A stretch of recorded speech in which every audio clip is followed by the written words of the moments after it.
नई कहानी के साथ। ये कहानी है एक टीचर की जिनका नाम प्रमोद है। प्रमोद की उम्र 50 साल है। प्रमोद अपने गांव के स्कूल में हेडमास्टर है। प्रमोद को बचपन से ही अंकल लोगों के साथ दोस्ती करना बहुत पसंद था। प्रमोद अब 50 साल के हो गए हैं, फिर भी इन्हें अंकल ही पसंद है। और ये कहानी प्रमोद जी ने खुद हमें भेजा है और जगह का नाम बताने से मना किया है। प्रमोद दिखने में बहुत ही ज्यादा हैंडसम है। प्रमोद को एक अच्छे दोस्त की तलाश थी। प्रमोद को अपने रिलेटिव के साथ इस तरह का संबंध बनाना बहुत ही ज्यादा पसंद है और वो बचपन से ही काफी कोशिश किए थे कि किसी न किसी रिलेटिव के साथ ऐसा संबंध बन जाए, पर आज तक ऐसा हो नहीं पाया था। प्रमोद की वाइफ की एक बड़ी बहन थी। उनके हस्बैंड को प्रमोद बहुत ज्यादा पसंद करते थे। उनका नाम सुनील था और उनकी उम्र 55 साल थी। सुनील थोड़ा सावले है पर बहुत ही अच्छे लगते हैं दिखने में। प्रमोद सुनील को हमेशा किसी न किसी बहाने से कभी उनको अपने घर बुला लेते तो कभी ये खुद उनके घर चले जाते। प्रमोद को सुनील को देखना भी बहुत अच्छा लगता था।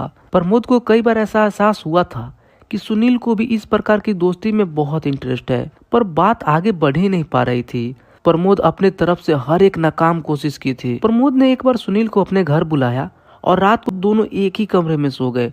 प्रमोद ने सोचा कि अगर रात को एक साथ हम लोग सोते हैं तो कुछ न कुछ तो बात बन ही जाएगी।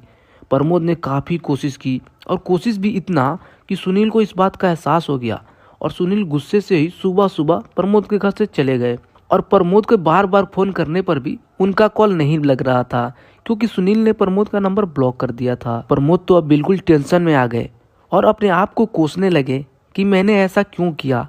प्रमोद बहुत उदास रहने लगे कि कहीं ये बात सुनील अपनी वाइफ को बता देंगे तो उनकी वाइफ इनकी वाइफ को बता देंगे। एक दिन प्रमोद स्कूल में बैठे बैठे मोबाइल में फेसबुक चला रहे थे, तभी उनके एक बहुत पुराने दोस्त फेसबुक से जुड़ता है। प्रमोद का इस दोस्त से पहले से काफी गहरा संबंध था। अभी किसी कारणवश वो दोनों अलग थे। वो दोनों आपस में फेसबुक पर फ्रेंड बने और उनके फ्रेंड लिस्ट में सुनील भी थे। तो प्रमोद ने उनसे सुनील के बारे में पूछा कि तुम कैसे जानते हो इनको। उनके दोस्त ने बताया कि मैं इनके साथ भी ऐसा रिश्ता बना चुका हूँ। प्रमोद को बहुत गुस्सा आता है और वो तुरंत नए नंबर से सुनील को कॉल करते हैं और कुछ बातें करते हैं ये दोनों। सुनील उसी दिन शाम को प्रमोद से मिलने आए और प्रमोद को गले से लगा लिया। दोनों एक दूसरे के गले लगाकर और रोने लगे। सुनील ने बताया कि उनको बहुत डर लग रहा था कि कहीं ये बात उनकी वाइफ को पता न चल जाए। वैसे भी उनकी वाइफ कुछ दिनों से इन पर शक भी कर रही थी, तो इसके वजह से कहीं इनका घर न टूट जाए। फिर दोनों ने हमेशा साथ रहने की कसमें खाई। फिर वो दोनों हमेशा मिलने लगे और एक दूसरे के साथ मस्ती करने लगे।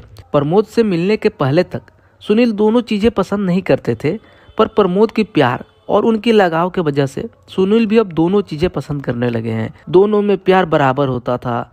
दोनों एक दूसरे से बहुत खुश थे। प्रमोद बताते हैं कि उनकी दोस्ती को अभी पूरे 6 साल हो गए हैं और उनके रिश्ते के बीच कई बार झगड़े होती है, लेकिन फिर आपस में एक हो जाते हैं और ऐसे ही उनका रिश्ता चल रहा है। बस कहानी यहीं पर समाप्त होती है। अगर आप लोग को हमारी ये कहानी पसंद आती है, अगर आप लोग को ऐसी और कहानी चाहिए तो कृपया इस चैनल को सब्सक्राइब जरूर कीजिए। और हाँ, कमेंट बॉक्स में मुझको ये बताइएगा कि आप लोग को मेरी कहानी सिर्फ पसंद है या फिर मैं किसी और की भी कहानी बता सकता हूँ। मिलते हैं फिर अगले वीडियो में।